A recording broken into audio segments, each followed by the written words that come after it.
안녕하세요. 내년 고양시장 선거를 준비하고 있는 원용희 TV의 원용희입니다. 최근 우리는 추석 명절 전까지 민생 회복 소비 쿠폰으로 인해서 기본소득 정책이 다시 재조명되었습니다. 논란이 되기도 하고 많은 예산이 들어가는 관계로 이제 기본소득 정책은 문의만 남아 있는 것 아니냐는 자조 섞인 반응들도 있어 왔습니다. 이제 이에 그래서 그 강원대학교 사회학과 문상석 교수님을 모시고 함께 의견 나눠보도록 하겠습니다. 안녕하세요. 안녕하세요. 예, 강원대학교 사회학과의 문상석입니다. 그 간단하게 예, 간단하게 그러면 조금 더 그 자기 소개를 해주시면 어떨까요? 예. 제가 그 박사를 발전론, 디벨롭먼트를 가지고 박사를 땄습니다. 사회학 박사를. 근데 발전론이라는 게 결국은 뭐냐? 제3세계 국가들이 어떻게 근대화되고 산업화됐느냐, 거기서 중요한 것은 무엇이었느냐를 다루는데요. 그러면 이거의 핵심은 경제 구조가 바뀌면 혹은 산업 구조가 바뀌면 다른 것도 바뀌더라라는 것이고, 그때 사람들은 뭘 해야 되는지, 사람들은 뭘로 먹고 사는지를 다루는 것인데요. 그게 지금의 우리가 흔히 생각하는 왜 기본소득이 필요한가에 대해서 나눌 수 있는 배경이 됐던 것 같습니다. 그래서 제가 오늘 이 자리에 올 수 있었습니다. 예, 예, 감사합니다. 근데 이제 지금 저는 사실 좀 걱정스러웠던 것들이 저도 좀 2017년에 저의 첫 번째 저서인 4차 산업혁명과 기본소득을 통해서 기본소득의 개념과 종류 실험 사례들을 이제 많이 설명을 드려 왔었고 또 이 그 송파 세보녀 사건을 통해서 기존 복지제도의 한계를 이제 연결하고 더 보완할 필요성 차원에서 기본소득이 필요하다 이런 말씀을 계속 드려왔었어요. 그래서 이제 그 사이에 그 보니까는 이후로도 다양한 분들이 기본소득에 대한 책들도 많이 쓰시고 강연도 많아져서 기본소득의 의의나 필요성에 대해서는 지금 대부분의 국민들이 어느 정도는 이해하시고 계시는 것 같은데 그럼에도 불구하고 교수님께서 생각하시는 그 별도의 또 어떤 그 중요성, 기본소득의 중요성 이런 것들이 좀 있으시다면 간단한 설명 좀 부탁드리겠습니다. 네, 우선 기본소득이 왜 필요하냐? 그러니까 우리가 흔히 말하면 자본주의 기본소득의 그 시조세격인 분이 누구냐면 샤를 퓨리에라고 칼 막스가 공상적 사회주의자라고 비판했던 사람 중 한 명이에요. 뭐 프루동이나 이런 다른 분 오웬 같은 사람도 있었지만 사실은 그 시기 18세기에서 19세기로 넘어가던 시기에 막 자본주의 산업화가 진행되던 시기에 왜 그분들은 기본소득 형태를 생각했을까라고 생각하고요. 또 하나는 우리가 이제 자본주의 하면 어떤 생각을 갖고 있냐면 첫째는 물론 많이 다뤄졌기 때문에 다 아시는 내용일 수 있는데요. 우리가 일하는 노동이라는 개념 속에 그러니까 예를 들어서 여러분이 직장에 다니잖아요. 그러면 우리 그런 말을 많이 하잖아요. 일한 만큼 월급이 있다. 그래서 내가 회사를 위해서 얼마만큼 벌어주면 그게 내 월급이다라고 생각하는데 그러면 회사 망하죠. 누가 사장을 합니까? 예를 들어서 내가 직장인이 뭐 1억이 연봉인데 내가 1억 그렇지만 회사에 벌게 해주면 그 회사는 자선 사업하는 거죠. 그러면 보통 이미 150년 전, 200년 전은 한 2배 정도였다고 그래요. 그래서 어, 한 내가 연봉을 1억을 받고 싶으면 2억을 벌게 해줘야 그래야 회사 사장님도 뭐 뭣도 내고 자기 소득도 챙기고 이런 거 아니겠습니까? 그런데 지금은 인공지능 시대이기 때문에 그게 속도가 많이 비율이 높아져서 내가 한 1억을 받으려면 10억일 이상 회사에 벌게 해줘야. 음, 근데 내가 1억을 벌 수 있고 승진을 하려면 그게 평균인 거죠. 더 많이 이렇게 벌게 해줘야 되는데 문제는 노동 조건이 바뀌었다는 거예요. 음, 그리고 또 하나는 우리가 흔히 생각하는 복지라는 거는 왜 그러면 예전에 복지는 가난한 사람들 구빈을 하려고 복지를 시작한 거예요. 자본주의가 나오면서. 근데 왜 독일에서 노동자를 대상으로 했을까? 왜 건강한 사람을 대상으로 복지를 사회보험을 도입했을까? 그건 결국은 이 사람을 안전망을 구축하게 해서 노동자들이 재생산도 하고 자본주의도 튼튼하게 만들고 그러기 위해서 복지를 한 거예요. 그리고 또 노동자들이 많이 필요했고. 근데 지금은 어떠냐? 바뀌었습니다.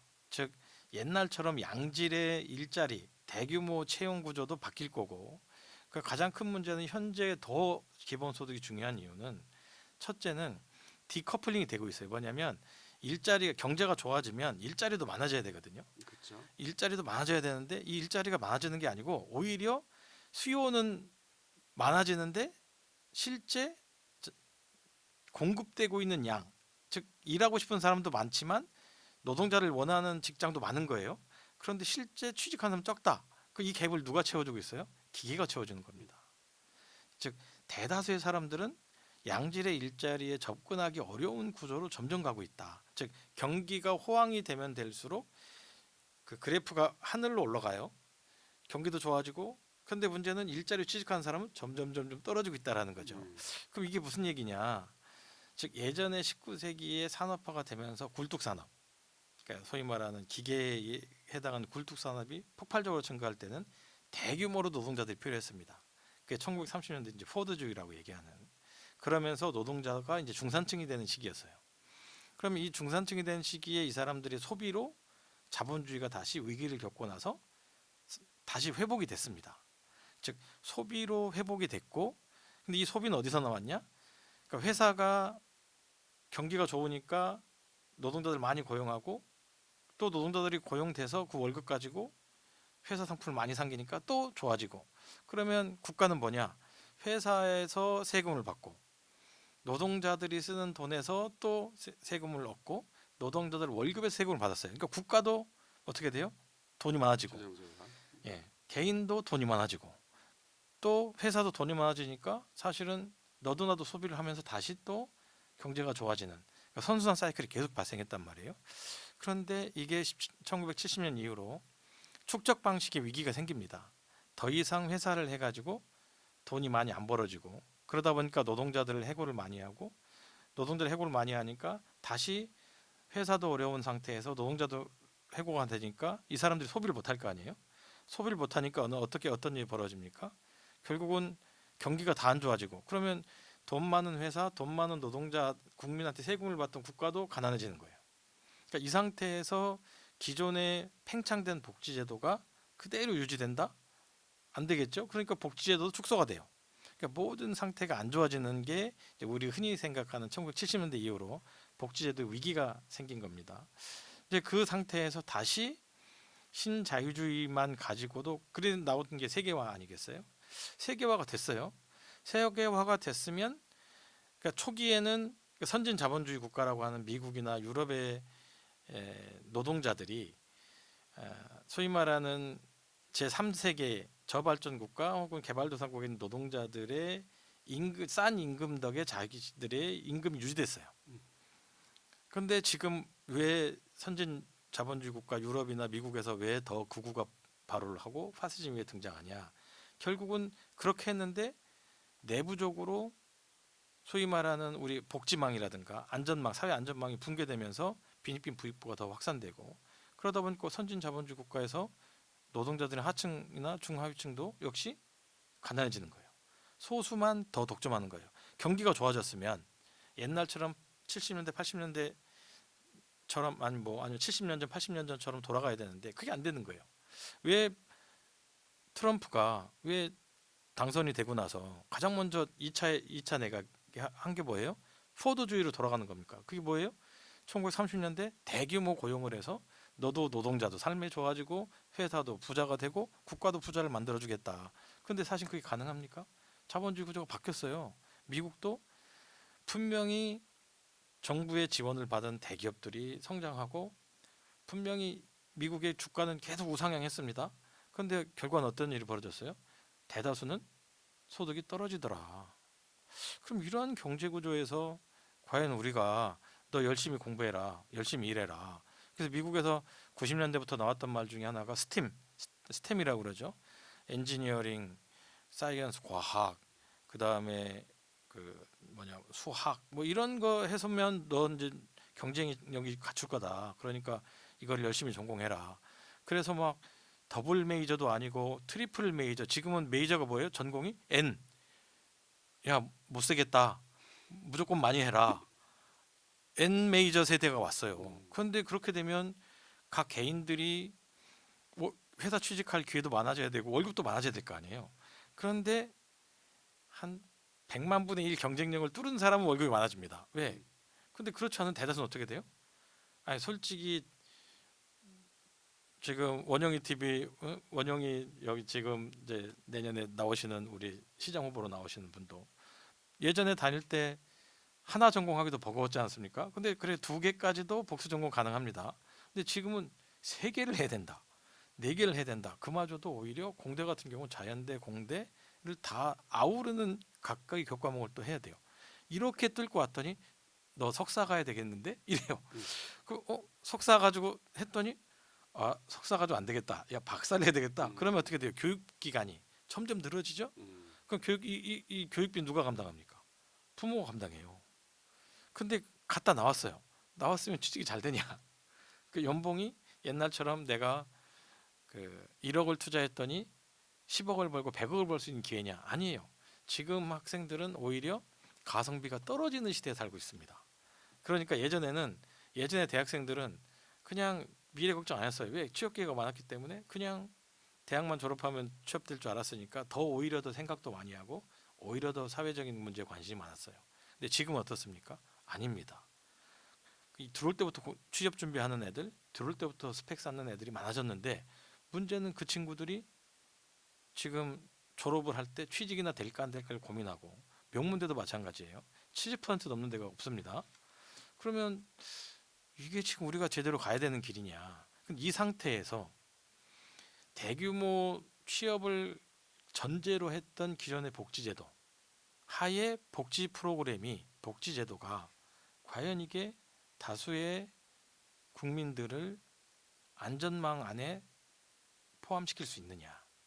오히려 한계가 더 많이 드러난다는 거죠.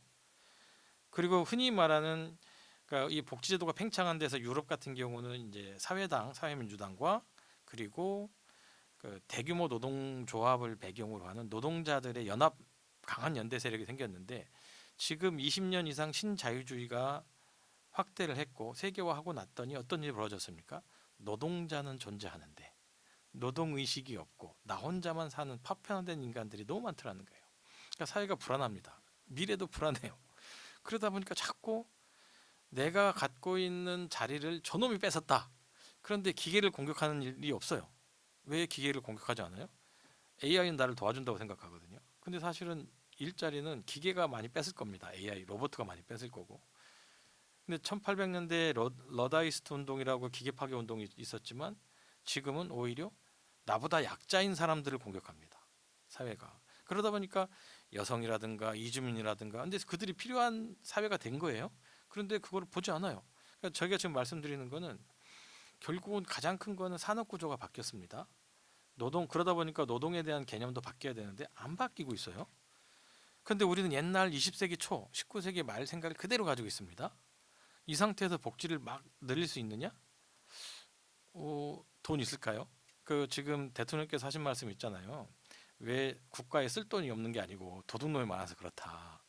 새는 돈이 많은 거죠. 그러다 보니까 기존 관성대로 가고 특히 지역 수준에서 그러니까 소위 말하는 복지 전달 체계 수준에서 우리가 많은 개혁이 필요한데 그러니까 기본소득을 논하면서 동시에 그거를 같이 가야 되는데 기본소득 따로 이것 따로 하면 동력이 안 생깁니다. 그래서 오히려 저는 지금 그러니까 경기가 좋아질 때도 디커플링 즉 노동 수요가 오히려 많아짐에도 불구하고 채용되는 인원은 적어지고 줄어드는 거죠. 그런데 또 거기에 그러니까 즉 시장에서 성공하기 위한 그러니까 탈상품화가 이루어져야 된다는 건 반드시 해야 되는 거고요. 노동에 대한 더 웃긴 거는 여기에 들어가는 비용. 지금 시장 후보님께서도 예전에 과외라는 걸 안 했잖아요. 그때 불법이었죠. 근데 지금은 어떻습니까? 유치원 때부터 초등학교 때부터 과외를 받죠. 그러다 보니까 그렇게 해서 대학까지 왔는데 엄청난 비용을 들여서 그 부모님들은 애들 과외비 되느라고 미래 준비를 못했습니다. 이 상태죠. 그러면 얘네들이 취업해서 부모님을 먹여 살려야 되는데 지금은 그 예전처럼 가족 관계가 안 됩니다. 그러면 이분들은 어떡하냐? 그럼 교육을 받은 이 친구들은 정말 경쟁 속에서 뚫고 대학까지 나왔는데 내 미래가 불안해지는. 그러면 이분들한테 장기적으로 안정적으로 내 미래를 준비하고, 그리고 이게 노동의 개념 바뀐다는 얘기를 좀 이따 다시 드리겠지만 그거를 어떻게 끌고 갈 수 있는지에 대한 시간 그리고 준비할 수 있는 여력을 제공해야 되는데, 지금 20대한테 과연 그걸 할 수 있는 게 있느냐, 혹은 취업 준비를 하는 사람한테는 그게 할 수 있는 기회가 있느냐. 아이들을 위해서 자신의 몸 아파도 병원 못 가는 5, 60대, 40대, 5, 6, 50대, 근데 자신들의 노부모는 살아계셔서 소위 말하는 그 이 의료 비용이 많이 치솟고 있는 이 가족의 가장은 어떻게 하느냐. 또 80대 이상은 보험이 활성화 안 될 때였기 때문에 그분들이 지금 90세, 100세까지 사시는데 이분들에 대한 비용은 어떻게 할 거냐. 사실은 우리가 전 국민 남녀노소를 불문하고 기본소득이라는 것이 이분들한테 현재와 미래를 어떤 식으로 청산할 수 있는 여유를 줄 것이냐, 안정적인 상태에서 장기적으로 준비를 하고 그리고 자신에게 맞는 미래의 먹거리를 어떻게 찾을 수 있게 해주느냐라는 게 오히려 저는 기본소득이 정말 지금부터 우리가 준비해야 될 때가 아니냐.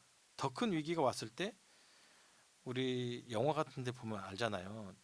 갑자기 바닷물이 빠지면 막 허리 뭐냐 그 저 뭐라고 하나요? 그게 몰아치면 쓰나미가 몰아친다고 그럴 때 물이 갑자기 빠지거나 하는 상태를 보면 그거를 눈치 빠르게 준비한 사람은 도망갈 준비를 하고, 이미 뛴 사람들은 물이 와도 충분히 피할 수 있는 시간이 있는데 엄청난 쓰나미가 왔을 때 이미 내 앞에 쓰나미가 온 상태에서는 도망가기 어렵다는 거죠. 지금 우리 미래의 이 소위 말하는 복지 문제가 엄청난 쓰나미로 올 텐데 이거를 지금부터 준비를 하지 않으면 안 된다. 그리고 우리가 패러다임의 전환을 해야 됩니다. 즉 노동의 개념을 우리가 바꿔야 된다. 노동이라는 거는 보통 예전에 이제 헤겔이라는 사람이 얘기를 합니다. 자아를 실현하기 위한 도구다. 그러면 그 노동이란 그 노동력과 노동은 좀 바뀌어야 되는데요. 그러니까 우리는 노동력을 파는 거예요. 내가 잘하는 재주가 있으면 이 재주를 가지고 내가 일정한 소득을 받고 그 소득을 가지고 우리가 먹고 살아야 되는 건데, 자본주의가 그 또 다른 잠깐 개념을 설명하기 전에, 예전에 우리가 빈곤이라는 건 자본주의에만 있다 이 말이 틀릴까요, 맞을까요?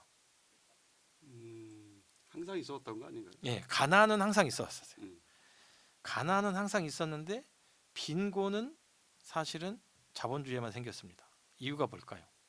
상대적 개념이어서 그런 거예요. 아닙니다. 빈곤은, 즉 가난한 거는요, 어려운 거, 먹고 살기 어려운 거는 소위 근대에 먹고 살기가 더 어렵겠어요. 옛날 농경사가 어렵겠어요. 농경사가 훨씬 더 먹고 살기 어려웠어요. 굶어 죽는 사람도 많았고. 그런데 왜 그때는 빈곤 문제가 없었나? 이유는 공동체가 있었기 때문에 그렇습니다. 즉 내가 그러니까 같이 굶고 그러니까 먹을 게 있으면 나눠서 먹었기 때문에 콩 한쪽도 나눠 먹는다는 말이 속담이 있잖아요. 그리고 우리가 생산이라는 개념은 누구나 할 수 있었기 때문에, 그 생산이라는 것을 누구나 할 수 있었고 그 결과물을 내가 가져갔기 때문에 굶더라도 내가 생산할 수 있었어요. 근데 지금 자본주의는 뭐예요? 일자리가 없으면 굶어 죽습니다. 그러니까 즉 일자리가 없으면 굶어 죽는 사회가 됐기 때문에 빈곤이 사회 문제고 개인 문제가 아니라, 게을러서 나온 게 아니라 구조적으로 내가 일자리가 없으면 어떻게 돼요? 먹고 살기 어렵습니다. 그리고 헌법에 근로의 의무가 있잖아요. 그럼 국가는 근로할 수 있는 기회를 줘야 돼요. 노동할 수 있는 기회를 줘야 되거든요. 근데 그걸 국가가 못 하는데 우리가 가난한 사람은 네가 게을러서 그렇다라고 얘기하기가 어렵다라는 것이고, 그러니까 이때 이 노동의 개념을 우리가 바꿔서 나를 실현하면서 내가 좋아하는 걸 하면서 경제적으로 이익을 얻고, 그리고 이걸 통해서 우리가 사회에 기여하는 바, 나만 혼자 먹고 사는 게 아니고 나만 자아실현하는 게 아니고 그게 사회적 생산을 높일 수 있는 거. 지금은 시들해졌지만 양양이라는 곳에 우리가 서핑을 타러 간 사람들이 서핑 타러 갔잖아요. 어떻게 보면 놀러 간 거잖아요. 놀러 갔는데 거기에 상권이 생기고 땅값도 올라가고 경제가 좋아졌다는 거예요. 왜 그랬을까요? 놀러 가는 사람은 뭐였는데 거기에 뭐가 있어요? 소비를 하는 거예요. 이게 두 번째 질문 나중에 이어질 텐데, 근데 이게 바로 노동의 개념, 즉 내가 좋아하는 걸 하면서 먹고 살 수 있고 이걸 통해서 우리가 사회가 성장할 수 있다는 건데 이때 기반은 결국은 그러니까 일자리가 없어서 굶는 게 아니고 내가 좋아하는 일을 하나를 하면서 다른 사람과 함께 공존할 때 거기에서 우리가 자본주의도 살고 공동체도 살고 나도 살 수 있는 기회가 생긴다. 그래서 기본소득이 우리한테 정말 절실히 필요하고 고도의 설계를 해야 되고 기본소득이 기존 제도와 충돌을 일으키지 않게 기본 제도를 다 그대로 놔도 기본소득만 한다? 돈 없어서 못하죠. 그러면 기존에 우리가 갖고 있는 이 시스템상에서 20세기, 19세기에 바뀐 맞지 그때 만들어진 그러나 지금에 맞지 않는 옷 우리가 계절이 바뀌잖아요. 계절이 바뀌면 여름에 반팔 입고 있던 사람이 나 여름에 반팔 입었으니까 나는 여름과 의리를 지키기 위해서 겨울에 내가 반팔 입고 살겠다. 얼어 죽습니다. 그죠? 그러니까 얼어 죽기 때문에 우리가 겨울이 되면 옷을 바꿔 입어야 돼요. 그렇기 때문에 이 자본주의가 바뀌고 대규모로 채용이 안 되는 이 상황에서 우리가 이들이 자아 실현을 할 수 있는 그걸 준비하는 기간에 그냥 내가 뭐 놀고 먹는 게 아니고 준비하고 내가 나의 재주 내가 사회를 위해서 생산에 기여할 수 있는 재주 그게 내가 손재주가 좋아서 뭔가를 만드는 거라든가 내가 몸을 쓰는 거라든가 머리를 쓴다든가 아니면 심지어 보는 눈이 좋아서 내가 이 눈을 가지고 시력을 가지고 사회 봉사 나 자아 실현할 수 있는 길이 있다면 사실은 그게 노동이라는 것이죠. 그러니까 그게 그러나 경제적으로 효과가 있어야 되는 것이고 그러니까 그런 거를 우리가 어떻게 만들어낼 거냐 그 개념과 기본소득은 사실 우리가 지금 이제 그게 패러다임에 전환을 해서 빨리 쓰나미에 대응을 한다. 그러니까 그거에 가장 필요한 게 저는 기본소득이라고 보고요. 그래서 지금 교수께서 예. 말씀하신 거 들어보면 일단 4차 산업혁명을 이미 벌써 다가와 있고 산업구조가 변화가 돼가고 있고 그다음에 그거에 따른 노동 개념 자체도 예전 저 1920, 30년대 전통적인 노동 개념에서 이제 변화가 일어나기 시작했고 거기에 또 그 일자리에 대한 그 디커플링 내지는 미스매치가 계속 일어나고 있고 여기서 또 적응해야 가야 되고 그러기 위해서 그 사이에 또 그다음에 이런 변화들이 일어나는 과정 속에서 결국은 사회 구조 자체를 좀 또 복지 체계도 같이 변화되면서 여기에 국민들이 적응할 시간과 기회와 여건을 주는 것 중에 하나가 기본소득이다 이제 이 말씀이신 거죠. 예. 알겠습니다. 자, 근데 이제 지금 현실에서는 그 지난번 아까도 말씀드렸지만 추석 우리 명절 이전에 그 민생 회복 소비 쿠폰 1차가 15만 원, 2차 10만 원 주면서 약 13조 원 정도가 들어간 걸로 보고 있습니다. 근데 이제 이게 이 상태에서 정체 상태에서 사실은 좀 보이고 있어요. 기본소득 개념들이. 그러니까 이게 지금 소비 쿠폰 문제가 딱 끝나고 명절 끝났을 때 주택 문제가 불거지니까 아예 이제는 기본소득 얘기는 이제 이슈에 올라오지도 않았고. 근데 어쨌건 다시 돌아가서 그러면 이게 그 약 13조 원 우리나라 내년 예산이 지금 한 740조 정도 되는데 뭐 하여튼 13조 원이라면 적은 금액은 아닙니다. 그래서 이제 그거를 사실은 저도 그럼에도 불구하고 1인당 받는 금액은 그래봐야 한 25만 원 정도밖에 안 되기 때문에 그것도 일회성으로 사실 이게 지금 저도 고민스러웠던 것들이 예전에 아예 그 코로나 시절에 재난지원금 처음 나왔을 때 똑같은 반응들 국민들이 해주셨었어요. 아니 그거 25만 원 한번 받아갖고 뭐 누구 코에 붙이냐 이제 그래서 그러면서 그게 필요한 거냐 필요하지 않은 거냐 괜히 전체 예산을 보면 너무 크다라고 해서 실제 그때 제가 생각해서 말씀을 드리고 말을 퍼뜨렸던 거 시작한 게 경제적 승수 효과로 인해서 기본소득 복지정책을 넘어선 그 경제정책이다라는 얘기를 처음으로 제가 했고 그걸 이재명 대통령이 지금 그때 도지사실에 받아서 퍼뜨렸습니다. 근데 문제는 여기서 딱 멈춘 것 같아요. 그래서 이게 지금 그리고 거꾸로 경제 전문가들은 이 지금 쿠폰 이거는 그냥 마중물 수준이고 그다음 뭐 경제를 본격적으로 살려야 될 뭐 뉴딜이라든지 이런 사업들을 정부가 해야 그 다음 걸 추진해야 된다 이렇게는 많이 얘기하는데 그러다 보니까 어떠냐면 기본소득 좋기는 한데 일단 예산이 너무 많이 들어 거대 예산이 많이 들어 자 이거를 이런 이미지가 좀 확산돼 가고 있는 것 같아요. 그래서 이런 부정적인 확산을 어떻게 하면 차단하고 거꾸로 다시 기본소득의 이 정말 이 필요한 기본소득을 다시 불씨를 살릴 수 있을지 교수님 생각은 좀 어떠신지. 예, 우선 아까도 말씀드린 것처럼 사실 현재 상태에서 기본소득을 준다. 이거는 전 국민한테 사실은 상당히 어렵다. 왜냐하면 아까 말씀한 것처럼 뭐 740조에서 한 번에 13조를 쓰는 거는 엄청난 돈이거든요.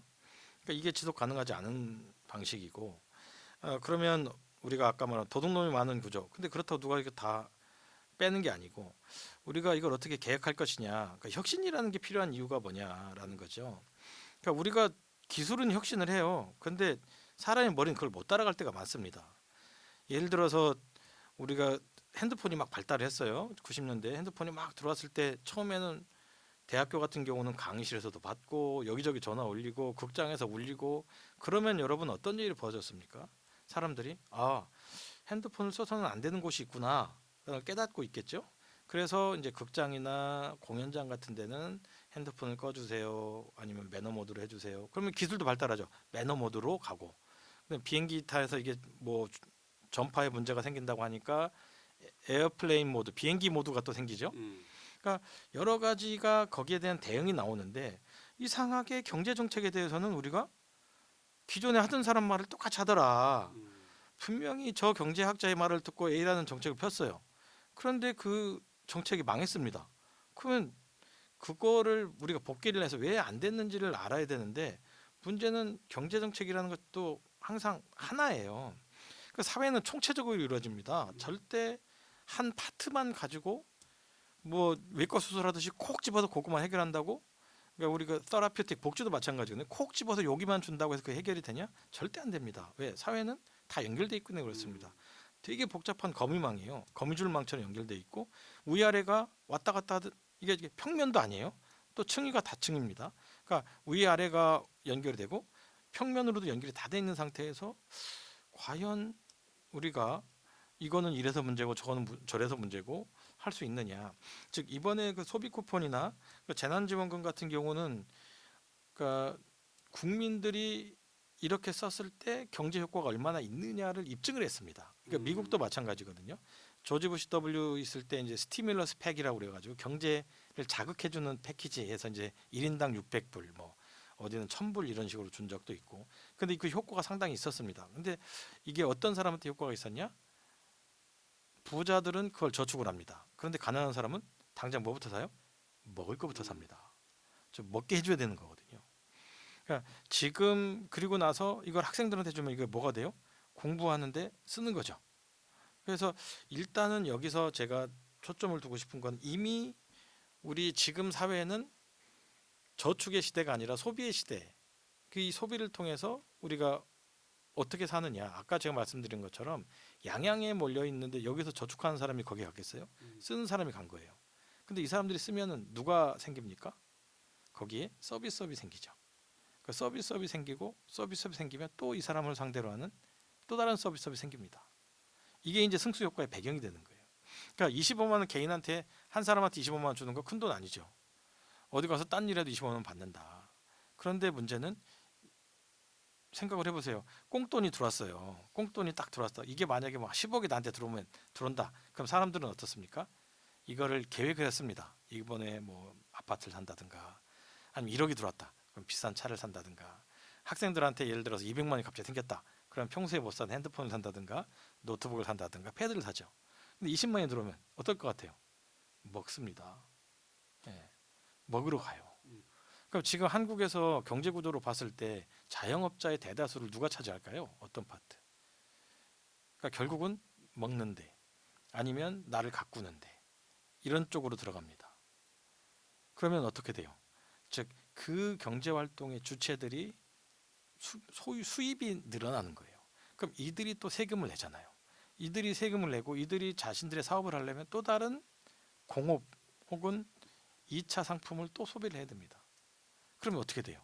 다시 저변에 깔려 있는 즉 먹고 마시는 게 삼성의 AI에 무슨 도움이 되냐 이렇게 얘기할 수 있지만 그분들이 핸드폰을 더 사고 그분들이 활동을 할 때 이들을 AI로 분석하는 사람들의 수요도 늘어납니다. 그러면 이들의 연구 활동을 위한 수요도 늘어나요. 즉 아까 말한 것처럼 눈에 보이지 않지만 우리 저 뒤에서는 너무나 복잡한 네트워크망에 의해서 경제 활동이 연결이 돼 있는 거예요. 그러니까 그래서 25만 원이 작은 돈이지만 25만 원이 250, 2,500, 2억 5천, 25억, 30, 100, 250억, 2,500억이 될 수 있는 거예요. 2조 5천억도 될 수 있습니다. 그러니까 그게 바로 사회라는 것이고 그게 바로 우리가 필요한 것이고요. 그래서 일단 인식의 전환, 발상의 전환을 우리가 해야 된다라고 이제 말씀을 드리고 싶고요. 그러면 아까 말씀드린 것처럼 기존에 그걸 그대로 놔두고 25만 원을 준다. 그러면 지속 가능하지 않습니다. 지금 우리 흔히 생각하는 재난지원금도 그렇고 그 다음에 이 소비 쿠폰도 마찬가지입니다. 이 소비 쿠폰도 한 번 하니까 가능하죠. 그러니까 이게 어떻게 효과가 있는지 입증을 한 거예요. 그러면 이 입증을 한 걸 토대로 각 지역마다 각 주체마다 이걸 어떻게 다음번 경제에 자극을 줘서 활동을 지속할 수 있는지를 지금부터 이제 우리가 복기를 해야 됩니다. 그러니까 시작은 바로 이 분석을 해야 되겠죠. 이 분석을 하고 이 분석을 통해서 우리가 지역에 맞는 혹은 전체 사회 한국 사회에 맞는 우리가 기본소득에 관련된 걸 만들어야 되고요. 그런데 제가 왜 또 기본소득이냐? 이번에 우리 잘 아시겠지만 한번 우리 정부 돈이나 혹은 공공의 자금을 지원받아서 여러분들 일을 해보신 분들 저는 대학교에 있으니까 국립대학교에 있으니까 너무나 많은데 정말 1원짜리 10원짜리 하나 허투루 쓰면 큰일 납니다. 여기에는 항상 뭐가 필요해요? 문서가 필요합니다.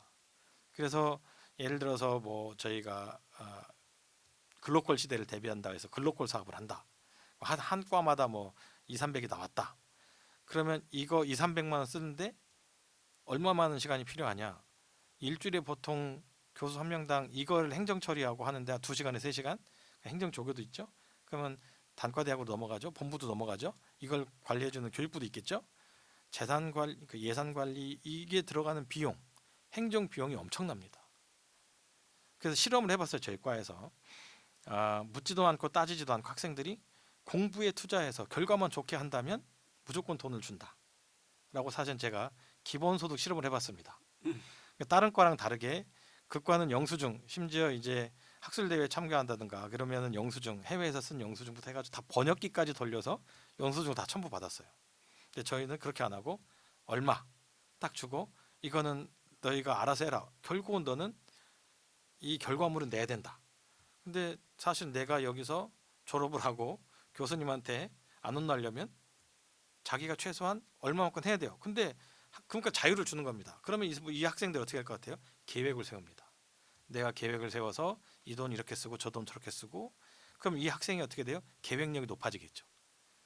그리고 조교나 교수나 그거를 10원짜리 교통비 카드 하다못해 편의점에서 사 먹은 음료수 물까지 계산 받아서 내가 이걸 다 받느라고 감시하느라고 쓰는 시간, 비용 아낍니다. 거기에 다른 거에 투자해서 생산성을 더 높일 수 있습니다.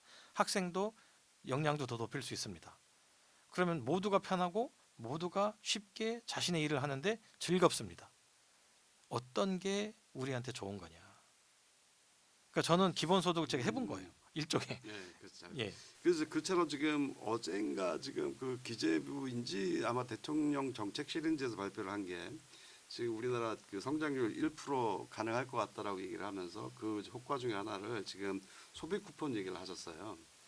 근데 지금 저는 좀 안타까웠던 것들이 그 소비 쿠폰이 그 영향이 있었다 정도만 표현을 하더라고요. 난 그거를 저는 왜 그거를 좀 과학적으로 측정 정확하게 해서 예를 들어서 성장률 1% 1% 이상은 그 가는데 왜 그 정도로 하지 못하겠는지 좀 그걸 좀 설명을 좀 자세하게 해줄지 못했는지 좀 안타깝다라는 거고요. 그다음에 이제 그 이런 식의 실험들을 예를 들어서 13조 원을 투입했을 때, 그다음에 75조 원을 투입했을 때, 또 심지어는 뭐 150조 원을 투입했을 때 어떤 결과가 나타났을지를 시뮬레이션을 저는 경제 효과에 대한 시뮬레이션을 해볼 수도 있다라고 생각하고 이런 걸 가지고 사전에 사실은 좀 우리 그 실험도 제가 경기도의원 시절에 교수님하고 같이 저 한양대 경제학과 교수님하고 같이 한번 이런 실험도 우리 시뮬레이션도 한번 해봤잖아요. 그래서 그런 것들에 대해서 구체적으로 좀 더 정밀한 과학적인 분석 데이터를 내놓으면서 국민들을 설득할. 그래서 지금 이게 경제적으로 금액을 늘려도 괜찮다라는 것들에 대한 데이터를 왜 안 내놓을까 좀 안타깝기도 합니다. 그래서 앞으로는 좀 이런 이렇게 기본소득이 갖고 있는 탁월한 경제 효과를 증명해주는 이런 것들도 만들 필요가 있다고 생각하는데 교수님 생각 좀 어떠세요? 그러니까 아까 말씀드린 것처럼 지금 시스템이 그러니까 우리가 AI도 왔고 인공지능 시대에 와서 사실은 이 시스템을 활용하면 충분히 가능하거든요. 그런데 이 시스템을 활용하지 못하는 게 있어요. 뭐냐면 그 시스템을 움직이는 사람입니다. 사람이 바뀌어야 되는 거예요, 생각이. 그러니까 아까 정말 말씀을 잘하셨는데 저도 그런 게 되게 궁금해요. 이게 이렇게 됐으면 얼마나 효과가 있었느냐. 근데 미국에서 2006년도에 아까 말씀드린 스티뮬러스 패키지가 이제 해서 사람들한테 돈을 줬습니다. 이 결과가 나온 게 3년 뒤에요. 의회 보고서에. 그러니까 3년 동안 한 거예요. 그러니까 이게 무슨 얘기냐면 기존 시스템 안에서는 우리가 아날로그 방식으로 그걸 모아서 학자들이 분석하고 다시 이거를 보내면 아 이렇게 효과가 있었구나라는 게 걸리는데 몇 년이 걸리는 거죠. 근데 지금은 사실 우리나라 같은 경우는 고도로 정보화 시대가 돼 있잖아요. 그렇죠. 그래서 어떤 가게 매출액이 얼마나 늘었는지 아니면 하다못해 그러니까 그래서 이제 예를 들어서 카드로 한다. 그렇죠. 그러면 카드로 하면 이게 어디서 썼는지 나오잖아요. 나오죠. 그럼 사실 그것만 모아도 되거든요. 기본적으로 지금 예. 저기 저 화폐 지역 화폐 중심으로 쓰게끔 해놨잖아요. 그렇죠. 그러니까 저도 사실은 그게 필요하다는 거예요. 그래서 아까 말씀드린 것처럼 기본소득이라는 게 돈만 주는 게 아니고 이 돈이 어떻게 쓰이는지를 통로를 마련해 주는 거예요. 그러니까 제가 제도라는 게 왜 필요하냐? 제도는 뭐냐? 제가 학생들을 가르칠 때 물줄기다. 근데 우리 흔히 말하면 여기서 물을 쫙 컵을 던지잖아요. 물을 뿌렸어요. 그럼 물이 어떻게 갑니까? 그냥 퍼지잖아요. 그런데 이런 통로를 만들어주고 거기다 물을 넣으면 어떻게 돼요? 물이 흘러갑니다. 들어가죠. 예. 제도가 바로 그거예요. 그러니까 아까 말씀드린 것처럼 소비 쿠폰을 줬으면 그냥 주는 게 아니라 이 소비 쿠폰 어디에 쓰였는지 드러나게 처음부터 설계를 해야 되는 거예요. 그런데 소비 쿠폰을 준비하는데 지금은 아날로그 겸 사람들이 그 혁신적인 마인드가 아직까지는 구축이 안 돼 있기 때문에 네. 지금까지는 그렇다고 하더라도 그럼 다음번에는 우리가 어떻게 해야 되느냐 아날로그로 준비하면서 이거를 어떤 식으로 기본소득을 해야 되는지 어떤 식으로 이걸 줘야 되는지를 지금 그러니까 어떻게 효과가 있었는지를 연구하면서 처음부터 설계를 해야 되는 거예요. 다음에는 돈을 예를 들어서 지역 화폐로 해당 지역 사람들이 어떻게 쓸 수 있는지를 아예 처음부터 마련해 주는 거죠. 설계를 하고 그리고 나서 주는 거죠. 근데 지금 우리가 이게 최첨단 시대라고 하잖아요. 그런데 그 제가 이게 저는 있었지만 이사를 주소를 바꿨단 말이에요. 그러니까 6월 15일 이전 데이터만 가지고 하는 거예요. 그러니까 6월 15일 이전 데이터만 가져가니까 그새 이후에 이사한 사람이 있을 거 아니에요. 그런 사람은 해당 동사무소나 해당의 그 지역에서 곧 그러니까 소위 말하는 그 우리 행정자치센터라고 하는 자치센터에 가서 거기 주민센터에 가서 그거를 일일이 다 확인을 해야 되는 거예요. 근데 1차 때만 그랬냐? 2차 때도 그런 거예요. 지금처럼 모든 게 다 전산화돼 있는데도 그 처리 방식은 어때요? 아직도 아날로그라는 거예요. 안타깝네요. 그리고 카드로만 줄 수 있는. 그래서 이것도 이번 기회에 저는 설계를 아예 처음부터 다음에는 우리가 어떤 방식으로 해야 곧바로 쓰는 족족 이게 어디로 쓰였는지 이거를 취합해서 자동으로 우리가 분석할 수 있게 처음부터 설계를 할 필요가 있다라고 저는 생각합니다. 그 교수님 말씀 지금 저도 공감을 하고요. 설계를 해야 된다는 그 말씀들도 공감하고 그걸 증빙의 자료 검토 결과 내지는 경제 효과로 나타나는 결과물도 내야 된다는 말씀이시잖아요. 이거 그런 게 설계를 할 때 그 통로를 마련하자는 거죠. 예. 과학적으로 검증 가능한. 그렇죠.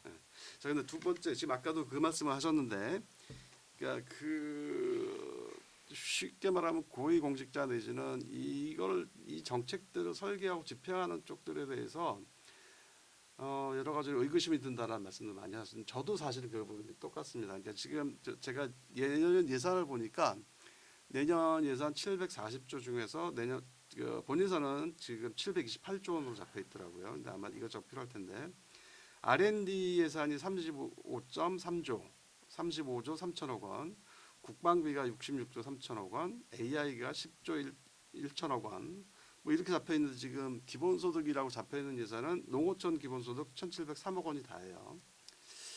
근데 저는 이제 이 R&D 이런 예산을 왜 말씀드리냐면 R&D 지금 사실 하면 이 R&D를 받아갈 수 있는 데들은 대기업밖에 없습니다.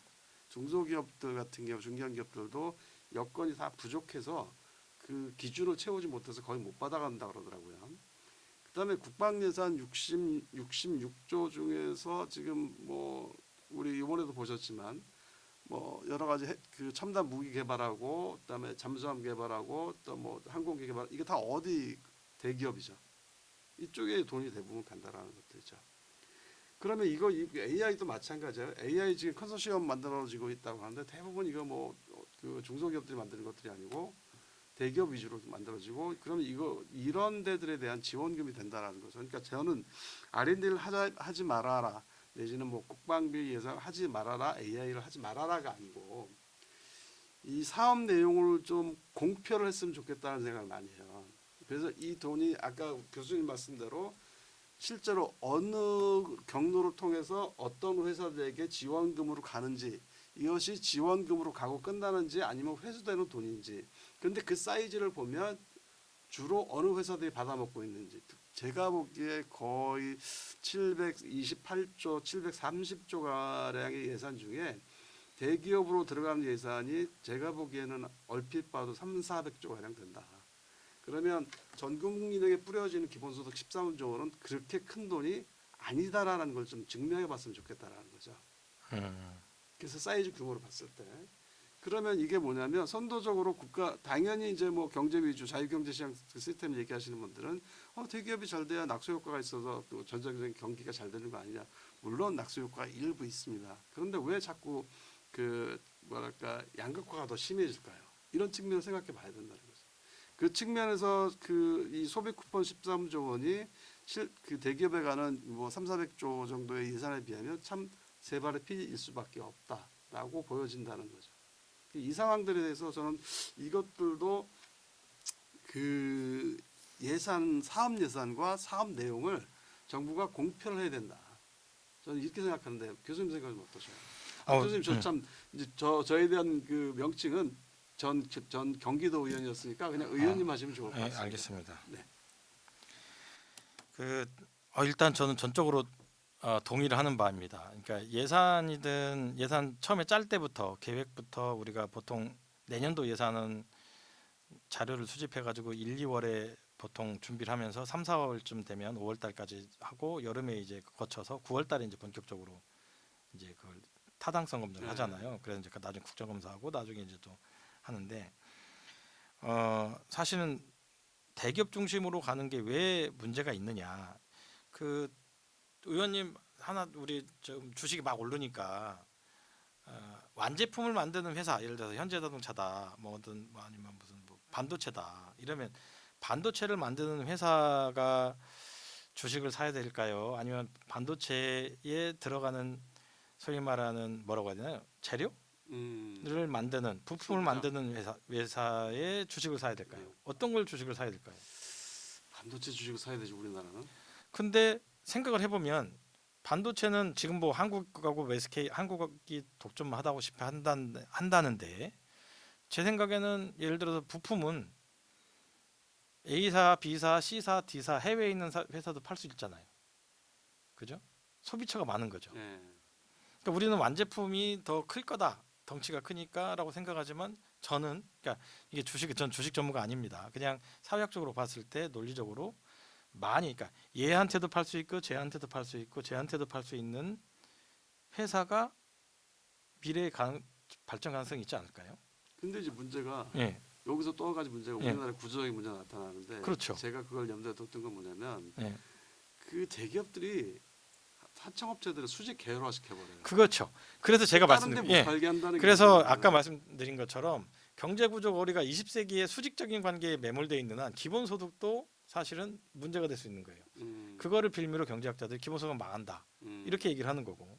그러니까 제가 이제 왜 이 말씀을 드리냐면 결국은 대기업 중심으로 가면 분배의 문제에 있어서 사실 문제가 생깁니다. 그러면 우리가 흔히 생각하는 대기업이 하청을 수직 구조에서 벗어나게 해주고 대기업도 국가 경쟁력을 높이는 즉 다른 국제 경쟁력을 높이는 방안으로 가고 중소기업도 그렇게 갔을 때 소위 말하는 사실은 시너지 효과가 일어나지 수직 상승 계열로 해서 하청 업체도 기술 개발 안 하고 그냥 납품만 그렇죠. 하고 이러면 중소기업도 경쟁력 안 생기고 그렇죠. 대기업 망하면 회사가 망하는 거죠. 지금 독점적으로 그렇게 해서 망해가지고 유럽 경제가 흔들거렸던 곳이 그 노키아로 대표되는 핀란드. 노키아 하나가 GDP 40%를 차지하다가 그게 망하니까 어떻게 돼요? 경제가 휘청거리죠. 그러니까 지금 사회를 안정적으로 끌고 가자라는 게 그래서 대기업 중심으로 몇백조가 가는 구조는 사실은 개선돼야 되는 것인데 그 개선되기 전에 하려면 뭐부터 해야 되냐 국가가 오히려 대기업이 아니라 중소기업이 대기업과의 소위 말하면 대등한 관계. 대등한 관계 수직이 아니라 수평적인 관계를 어떻게 형성하게 만들어주느냐 그러니까 아까 제도의 물줄기를 터줘야 된다는 거죠. 그다음 그러려면 결국은 알려줘야 돼요.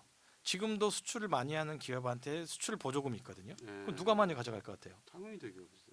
삼성이나 이런 대기업입니다.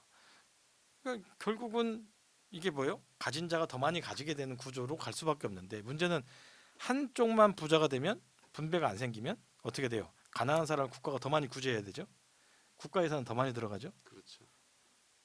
이게 빈익빈 부익부는 결국은 악순환이 계속 생긴다라는 거예요. 이게 자본 축적 위기입니다.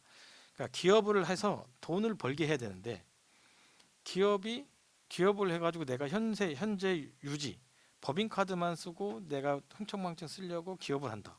이건 기업가 정신에도 어긋나지 않고 자본주의에서 어긋납니다. 근데 이런 기업이 많죠. 좀비 기업이. 이유가 뭡니까? 결국은 수직적인 하청, 경쟁력이 없는데도 해주고 그러면 이 부품을 쓰는 대기업은 어때요? 경쟁력이 또 안 생길 거 아니에요. 그러면 대기업이 또 살려면 어떻게 돼요? 국가한테 잘 보여야 되기 때문에 부정고리가 생길 수도 있고 그러니까 보조금으로 유지하는 대기업, 보조금 유지하는 중소기업이 더 많아진다는 거예요. 그래서 지금 사실 저도 제가 지방의원 그러니까 뭐 기초의원, 광역의원 다 했는데 그때마다 보면 이게 그 늘 공리라 그러죠. 예. 일상적인 집행부 공무원들이 루틴하게 돌아가는 사업들에 대해서 보고를 아예 안 합니다. 잘. 그다음에 그 아주 새로운 것들, 근데 금액 아주 작은 거 이런 것들로 눈을 돌아가게 그러니까 의원들한테 보고할 때도 그렇게 하고 대량으로 들어가는 실제 그것들은 보고를 안 하죠. 근데 이게 중앙부처는 더 하겠죠. 그렇죠. 근데 국회의원들이 그걸 이제 제대로 감시할 수 있느냐? 기재부 사업들을 전부 일일이 제대로 감시하느냐? 그것들 하나씩 다 열어보고 당연히 보고 있는지는 저도 좀 사실 궁금해요. 퀘스천이고. 그런데 어쨌건 이 예산 들어가는 것들에 대해서 우리가 지금 그걸 얘기를 해야 된다는 거죠. 실제로 예를 들면 그 하나오션 지금 그게 예전에 대우 조선해양이었잖아요. 예. 그게 산업은행의 컨소시엄 정부 자금이 3조 5천 원인가 3조 7천 원이 계속 쏟아 부어졌던 구제금이. 근데 결국 하나오션이 2조에 가져갔어요. 그럼 뭐겠어 나머지는. 그것도 혜택일 수도 있거든요. 그러니까 이게 지금 사업 내용 자체 예산은 안만 올렸는데 그 예산을 가지고 사업을 통해서 그 돈이 어디로 가는지 특히 대기업들에게 얼마나 가는지를 정확하게 밝혀주면 이렇게 13조 전 국민에 돌아가는 13조가 큰 돈이 아니다라는 것들을 쉽게 이해하실 거라고 저는 생각하는 거죠. 그러니까 제가 아까 말씀드리고 싶었던 게 바로 그건데요. 그러니까 우리는 예를 들어서 미국도 마찬가지거든요. 은행을 살리고 기업을 살립니다. 이유가 뭐예요? 거기에 일하는 일자리, 그 하청업체들 일자리 이건데 문제는 거기에 들어가는 돈으로요.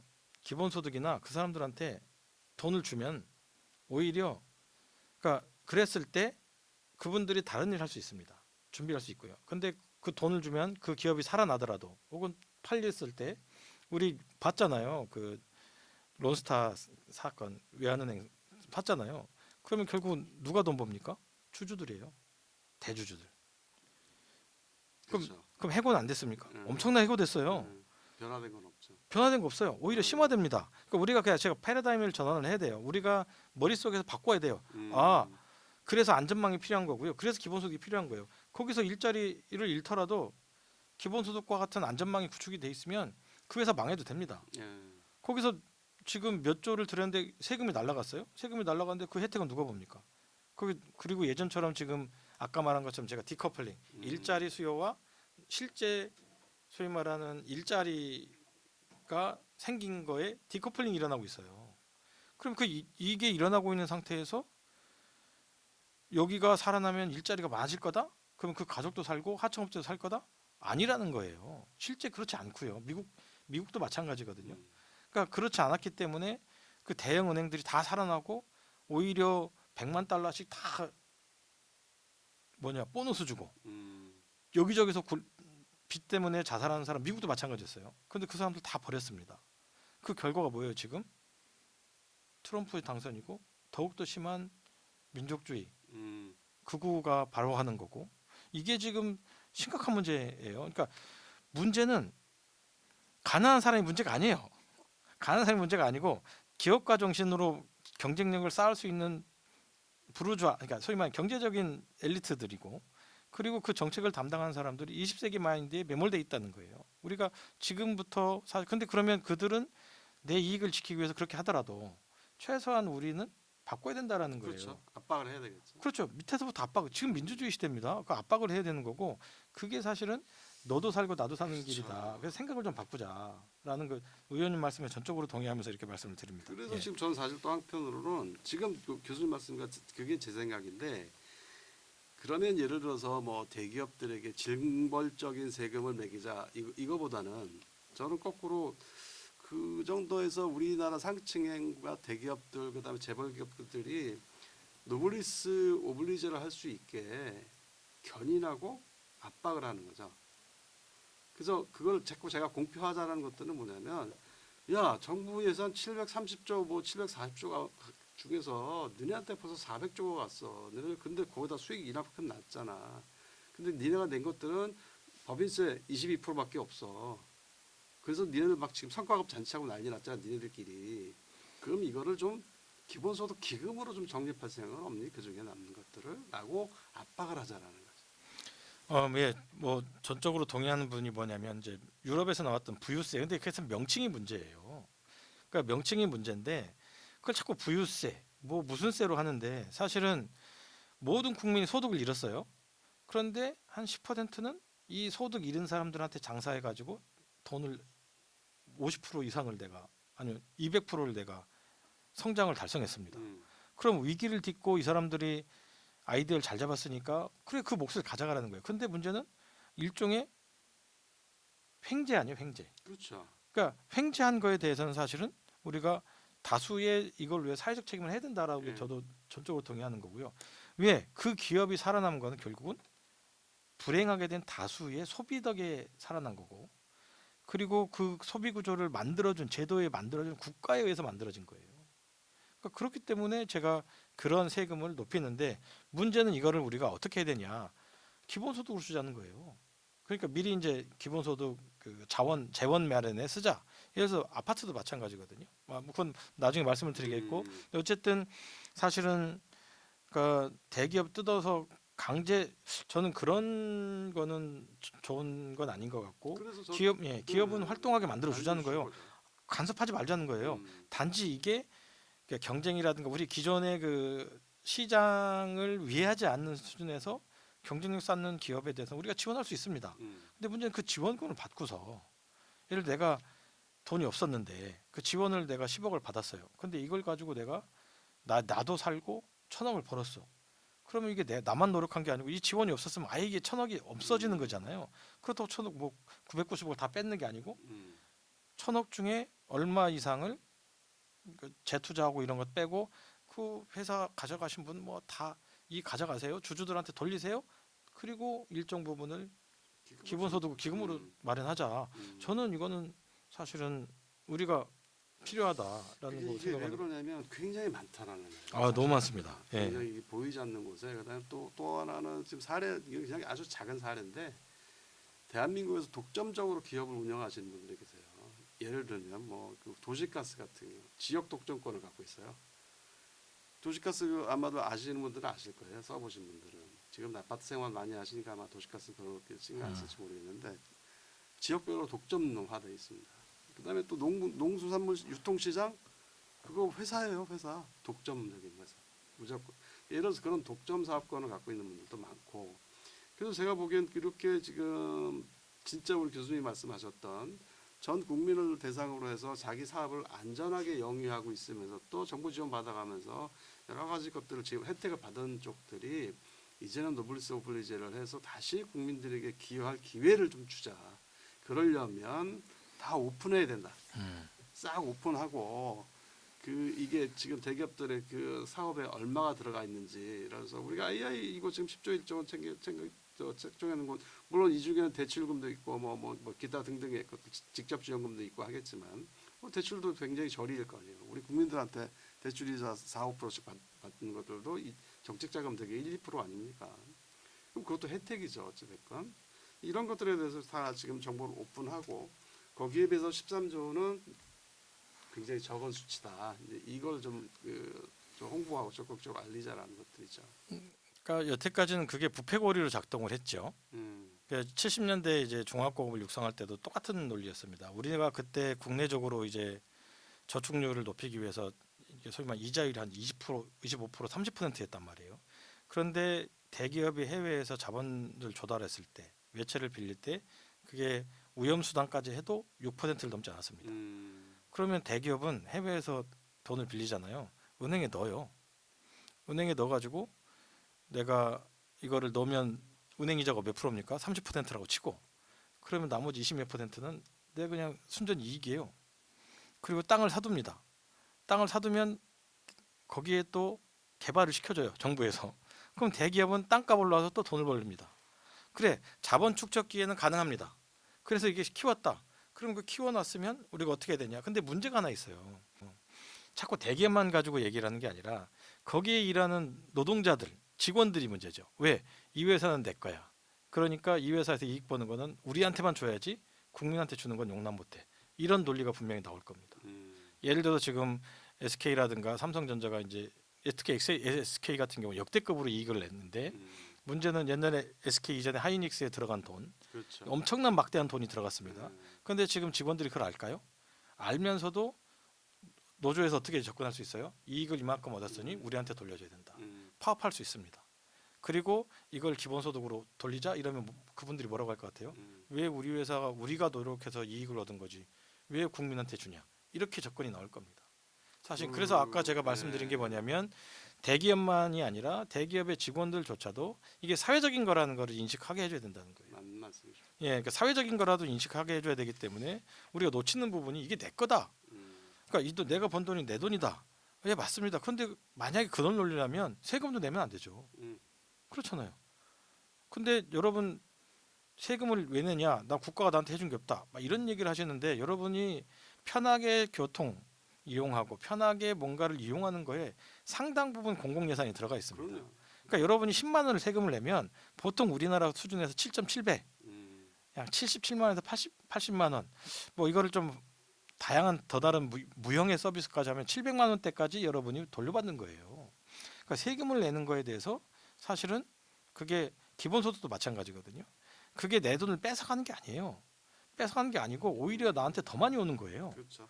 그러면 여러분 같으면 그 왜 사기 당합니까? 내가 10만 원을 넣어놨으면 너 700만 원 줄게 이러면 아마 넣을 겁니다. 여러분들. 그 국가에다는 왜 안 하냐? 국가에다가 내가 100만 원 넣으면 1000만 원 준다. 이런 거 넣자는 거예요. 그게 뭐냐? 결국은 이게 종잣돈이 되는 거예요. 자본 축적이 되는 겁니다. 기업도 마찬가지거든요. 그러면 기업 입장에서 내가 1억을 넣었더니 나한테 돌아오는 게 1000억이다. 이러면 기업도 할 거 아니에요. 그러니까 그 발상의 전환을 하고 또 국가 예산을 쓰는 것도 마찬가지입니다. 그러니까 그랬을 때 우리가 기본소득이라는 걸 자꾸 시혜성이라고 생각하기 때문에 이게 왜 남한테 우리가 번 돈을 주느냐라는 논리가 나오고 이 회사가 내 거라는 것도 문제가 생기는 거고 이 자본이라는 것, 이 캐피탈이라는 게 내 호주머니에 들어있는 10,000원짜리가 아니라 왜 이게 사회적인 것이냐 왜 우리가 이거를 지금 논의해야 되느냐가 바로 그겁니다. 기본소득이라는 게 가난한 사람 돈 주자는 게 아니에요. 너도 살고 나도 살고 즉 사회적 비용을 낮춥니다. 사회적 비용이 낮아지면 다 좋아져요. 왜? 거기에 대한 인건비가 들어가지 않고 비용이 낮기 때문에 사실은 전체 내가 어떠한 다른 서비스를 이용하더라도 거기에 대한 비용이 줄어들게 돼 있습니다. 그럼 이게 내가 임금이 안 올라도 비용이 줄면 뭐예요? 그게 이익인 거예요. 그러니까 그거에 대해서 우리가 사실은 이제 본격적으로 음. 논의할 때가 됐다. 그래서 전 기본소득이 빨리 논의를 좀 하고 이런 아이고, 것과 동일하게 참. 같은 얘기를 했으면 좋겠다라는 말씀을 드리고 그래서 싶습니다. 지금 이런 방안으로 구체적으로 이제 좀 앞으로는 좀 여러 가지 그러니까 저는 개인적인 생각이 뭐냐면 기존의 기본소득을 옹호했던 많은 분들이 해왔던 방식들이 이게 원칙론적인 얘기를 많이 하시고 당위론적인 얘기를 많이 하셨어요. 그래서 저는 사실 이제는 좀 자료와 데이터를 갖고 좀 아, 얘기하자. 그게 이제 정부 예산에서 사업 내용들 상세하게 좀 분석해 봐가지고 어디로 얼마가 가고 있는지들을 했을 때 이게 기본소득보다 진짜 많은 것인가를 증빙을 해보자라는 것들이거든요, 사실은. 그래서 앞으로는 이제 그렇게 됐으면 좋겠고 교수님 시간이 얘기하다 보니까 벌써 시간이 이제 다 끝날 시간이 됐네요. 한 1분 정도 더 하시고 싶은 말씀 네. 마무리 좀 부탁드리겠습니다. 기본소득이라는 거는 결국은 우리가 좀 미래지향적으로 준비를 하는 하나의 혹은 제가 생각했을 때 지금 가장 최적화되고 가장 필요한 게 아닌가라는 생각을 좀 했고요. 무엇보다도 우리가 생각을 좀 바꿔서 이제 더 이상 예전에 우리가 바라보던 우리가 그렇잖아요. 트럼프를 비난을 많이 합니다. 왜? 1930년대식이다. 근데 왜 우리는 그 사람을 비난하면서 왜 자꾸 그 사람처럼 행동합니까? 바뀌어야 될 때가 됐고요. 그래서 우리가 다시 한번 다른 차원에서 기본소득을 생각해보고 이제 논하고 그리고 제발 정보를 공개해서 연구자들이 연구하게끔 풀어놓으면 됩니다. 그러면 연구자들이 연구해요. 비난하려고 연구하고 지원하려고 연구하고 그래서 우리가 좋은 결과를 연구자 입장에서 만들었으면 좋겠습니다. 네. 아유, 감사합니다. 자, 네 이상으로 강원대학교 사회학과 문상석 교수님과의 대담을 좀 마치도록 하겠습니다. 시청해주신 많은 분들께 진심으로 감사드리고요. 우리 국민들에게 보다 많은 혜택이 되는 정책으로 이 기본소득 정책이 완성될 때까지 최선을 다하도록 하겠습니다. 좋아요와 구독 꼭 부탁드립니다. 감사합니다.